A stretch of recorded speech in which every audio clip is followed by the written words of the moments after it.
Dear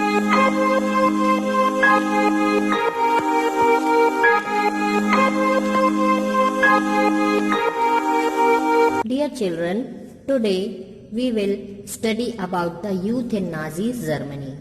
Hitler was fanatically interested in the youth of the country. He felt that a strong Nazi society could be established only by teaching children Nazi ideology.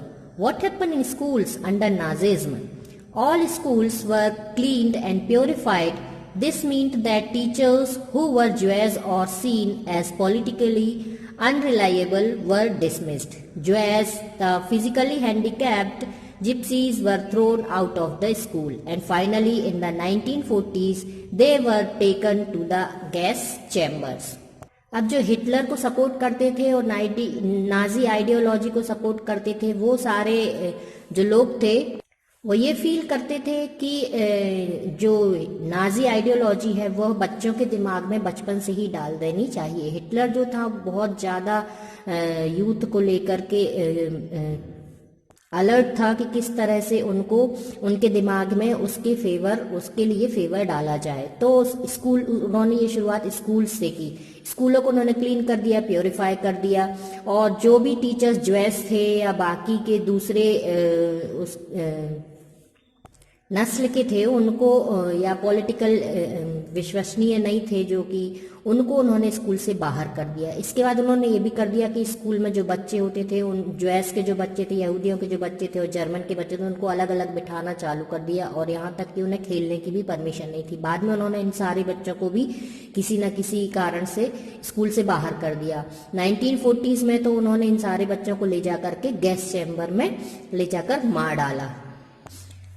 Youth organizations were made responsible for educating German youth in the spirit of National Socialism. 10 years old had to enter Jungvok.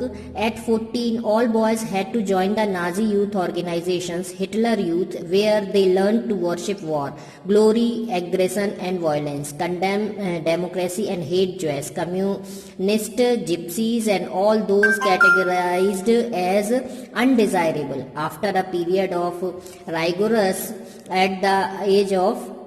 rigorous ideological and physical training, they joined the labor service, usually at the age of 18. Then they had to serve in the armed forces and enter one of the Nazi organization. अब ये सारी training जो बच्चों को तैयार करने की थी, स्पिरिट ऑफ नेशनल सोशलिज्म लाने की जो ट्रेनिंग थी, एक यूथ ऑर्गेनाइजेशन को सौंपी गई कि वो सारे बच्चों को, जर्मन बच्चों को एजुकेट करें। जब बच्चा 10 साल का हो जाता, 10 ईयर का हो जाता, 10 साल का हो जाता तो उसे जंगवोक में एडमिट कर दिया जाता। जब वो 14 ईयर के हो जाते तो उन्हें नाजी ऑर्गेनाइजेशन में शामिल कर लिया जाता। नाजी ऑर्गेनाइजेशन में बाद में उसका नाम हिटलर यूथ जो था उसका नाम ये कर दिया गया हिटलर यूथ। और वो वहाँ पर क्या सिखाते? वर्शिप, वहाँ पर वार मतलब युद्ध की पूजा करना सिखाते। वो ये सिखाते कि एग्रेशन सीखो, वायलेंस सीखो, ये सारी चीजें, और डेमोक्रेसी का विरोध करो, ज्वेस से हेट करो, नफरत करो, कम्युनिस्ट, जिप्सीज, इन सब लोगों से नफरत करो, और अनडिजायरेबल लोगों को धरती पर ना रहने दो। इस तरह की ट्रेनिंग वो देते। और जब बच्चे 18 ईयर के हो जाते तो उन्हें नाजी ऑर्गेनाइजेशन में शामिल होना ही पड़ता, चाहे वो चाहें या ना चाहें। The Youth League of the Nazis was founded in 1922. 4 years later, it was named Hitler Youth. The unify the youth movement under Nazi control. All other youth organization was systematically dissolved and finally banned. अब Hitler youth जो Nazi organisation था उसका नाम बदलकर Hitler youth कर दिया गया, और ये जो बाकी के सारे ऑर्गेनाइजेशन थे इनको सबको बैन कर दिया गया। सिर्फ एक ही यही नाजी ऑर्गेनाइजेशन, नाजी यूथ, बस यही हिटलर यूथ, बस यही एक लीगल हो गया, बाकी सबको बैन कर दिया गया। Now the Nazi cult of motherhood. Children in Nazi Germany were repeatedly told that women were radically different from men. The fight for equal right for men and women that had become part of democratic struggle everywhere was wrong, and it would destroy society. While boys were taught be aggressive, masculine and steel-hearted, girls were told that they had to become good mothers and rear pure-blooded Aryan children. Girls had to maintain the purity of the race, distance themselves for Jews, look after the home and teach their children Nazi values. They had to be bearers of the Aryan culture and race. अब वहाँ की जो महिलाएं थी, वहाँ पर वहाँ के लोगों की ये आइडियोलॉजी थी, ये हिटलर और उसकी सेना ये सिखाते थे कि वीमेन और मैन का जो अंतर है वो भगवान ने ही बनाया है और वो सही बनाया है। जो इक्वल राइट के लिए जगह जगह पर लड़ाइयाँ हो रही हैं वो गलत है और ये समाज को बर्बाद कर देगी। पुरुषों को जहाँ स्टील हार्टेड होना बताया जाता है, एग्रेसिव होना बताया जाता कि आपको ऐसा होना चाहिए, वहीं महिलाओं को बताया जाता कि आपका जन्म सिर्फ घर की बच्चों की देखभाल करने के लिए हुआ है। और जो जर्मन जनरेशन है, नाजी जनरेशन है, उनको बर्थ देने के लिए हुआ है। इसके साथ साथ सिर्फ उन बच्चों को आपको नाजी वैल्यू सिखानी है, इसके लिए आपका जन्म हुआ है। सिर्फ इतना ही नहीं था, all Aryan women who divided from the prescribed code of conduct were publicly condemned and severely punished. Those who maintained contact with Jews, Poles and Russians were paraded through the town with shaved heads, blackened faces and placards hanging around their necks announcing that I have sullied the honor of the nation.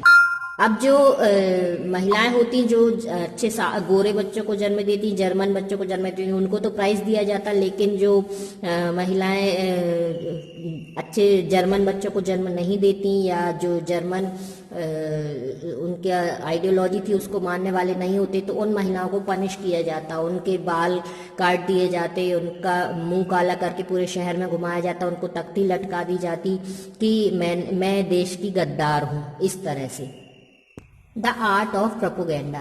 The Nazi regime used language and media with care and often to great effect. Media was carefully used to win support for the regime and popularized its worldview. Nazi ideas were spread through visual images, films, radio, posters, catchy slogans and leaflets. In posters, groups identified as the enemies of Germans were stereotyped, mocked, abused and described as evil. Socialists and liberals were represented as weak and degenerate. Nazis never used the words kill or murder in their official communication. Mass killings were termed special treatment, final solution for the Jews, euthanasia for the disabled, selection and disinfections evacuation meant deporting people to gas chambers.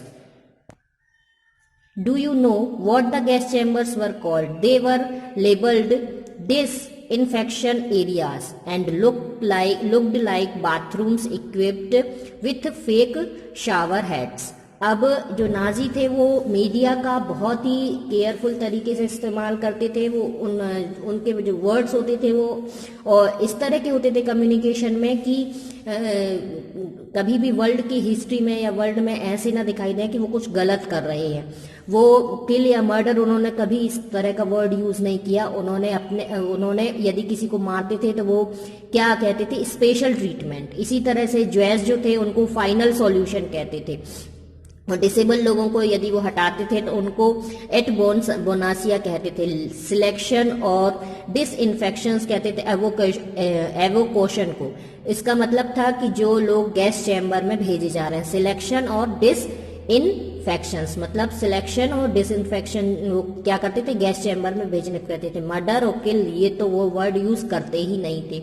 यहाँ तक कि जो gas chambers होते थे उनका नाम भी उन्होंने क्या रखा था, डिसइंफेक्शन एरिया। बताइए, डिसइंफेक्शन एरिया वो उसे कहते थे गैस चैम्बर्स को, जहां पर वो लाखों लोगों को एक साथ मार देते थे। और वहां पर जो उनका शेप होता था एक बाथरूम की तरह होता था जहां पर एक शावर हेड भी लगा होता था कि डिसइंफेक्शन एरिया, और मतलब यहाँ पर डिसइंफेक्शन किया जा रहा है। जो मीडिया होता था, रेडियो है, टेलीविजन है और भी चीजें होती थी, पोस्टर्स हैं, उनको उसमें इस तरह के स्लोगन डालते थे जिसमें नाजी आइडियोलॉजी को ठीक बताया जाता था, और जो बाकी के जो नाजी आइडियोलॉजी के जो शत्रु होते थे, एनिमीज होते थे, उनको गलत बताया जाता था। इस तरह का वो पोस्टर भी बनाते थे, रेडियो में, न्यूज़पेपर में, हर चीज़ में उनका इसी तरह का चलता था। बहुत ही सही शब्दों का वो इस्तेमाल करते थे ताकि पूरे वर्ल्ड में जो उनकी आइडियोलॉजी है वो सही साबित हो। Nazism worked on the mind of the people, tapped their emotions and turned their hatred and anger at those marked as undesirable. The Nazis made equal effort to appeal to all the different sections of the population. They sought to win their support by suggesting that Nazis alone could solve all their problems. जो Nazis थे वो लोगों के दिमाग से खेलते थे, उनके इमोशंस को वो टैप करते थे, मतलब उनके इमोशंस के साथ वो बहुत अच्छी तरह से खेलना जानते थे। इसके साथ साथ वो नफरत, जो अनडिजायरेबल लोग थे उनके साथ नफरत और एंगर भी बहुत ही क्रूरता से दिखाते थे। नाजीज जो थे वो बहुत बड़ी संख्या में जो पॉपुलेशन होती थी उसको वो क्या अपील करते थे, उनको समझाते थे कि सिर्फ ये नाजीज ही है एक उनकी प्रॉब्लम्स को जो सॉल्व करेंगे, मसीहा हैं वो उनके लिए, और वही उनकी प्रॉब्लम्स को सॉल्व करेंगे और दूसरा कोई नहीं कर पाएगा। Here is an activity given, page number 67. Look at the figure 23, 24 and 27. Imagine yourself to be a Jew or Pole in Nazi Germany. It is September 1941 and the law forcing Jews to wear the Star of David has just been declared. Write an account of one day in your life. अब आप 23, 24 और 27 picture को देखिए और आप सोचिए कि आप जो हैं, जो है यहूदी है, 1941 का समय है और आपको नाजी लोगों का अत्याचार सहना पड़ रहा है। तो राइट, एक सिर्फ वन डे की लाइफ के बारे में आप लिखिए। यदि आप एक दिन वहां पर लाइफ बिताते तो आप कैसा फील करते और आपको क्या क्या परेशानियां झेलनी पड़ती।